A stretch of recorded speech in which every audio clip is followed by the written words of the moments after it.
Today we are reading from The Greatest Words Ever Spoken, Everything Jesus Said About Your Life and Everything Else by Stephen K. Scott, and we are reading this section on foolishness.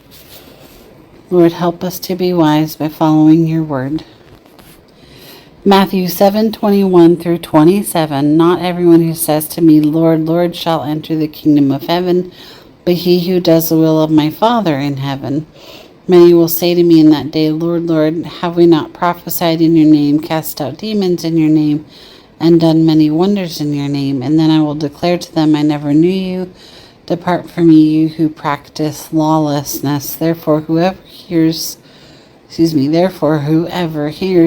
sayings of mine and does them, I will liken him to a wise man who built his house on the rock. And the rains descended, the floods came, and the winds blew and beat on that house.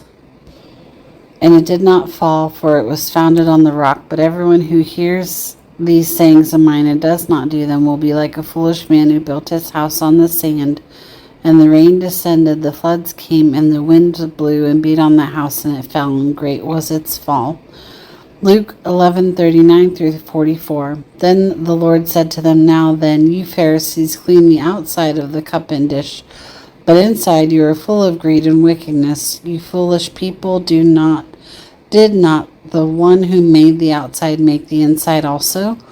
But give what is inside the dish to the poor, and everything will be clean for you. Woe to you, Pharisees, because you give God a tenth of your mint, rue, and all other kinds of garden herbs, but you neglect justice and the love of God. You should have practiced the latter without leaving the former undone. Woe to you, Pharisees, because you love the most important seats in the synagogues and greetings in the marketplaces. Woe to you, because you are like unmarked graves which men walk all over without knowing it.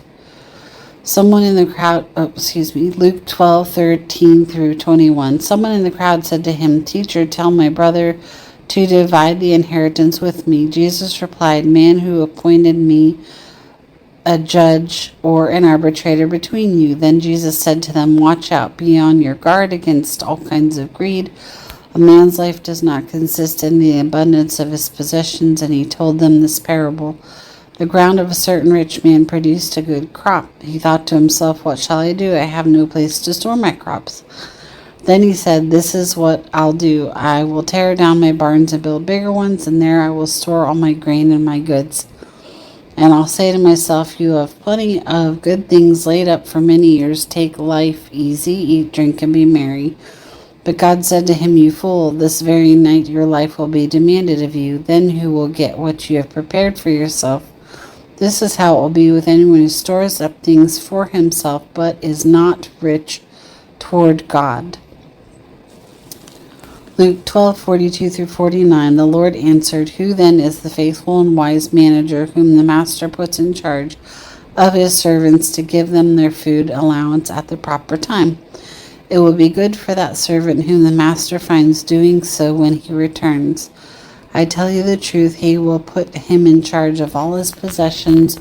But suppose the servant says to himself, My master is taking a long time in coming, and then begins to beat the men servants and maid servants, and to eat and drink and get drunk. The master of that servant will come on a day when he does not expect him, at an hour he is not aware of.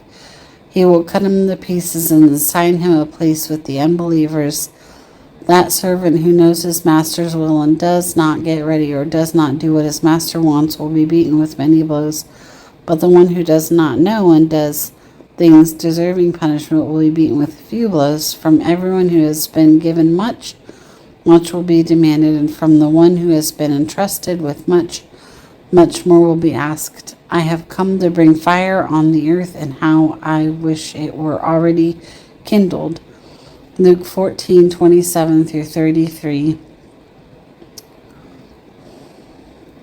And anyone who does not carry his cross and follow me cannot be my disciple. Suppose one of you wants to build a tower. Will he not first sit down and estimate the cost to see if he has enough money to complete it. For if he lays the foundation and is not able to finish it, everyone who sees it will ridicule him, saying, 'This fellow began to build and was not able to finish.' Or suppose a king is about to go to war against another king.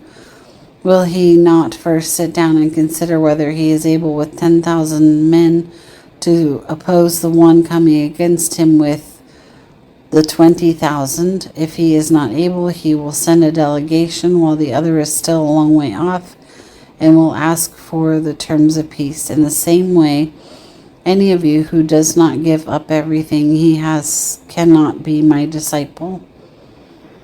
Thank you, Lord, for your words to help us be wise.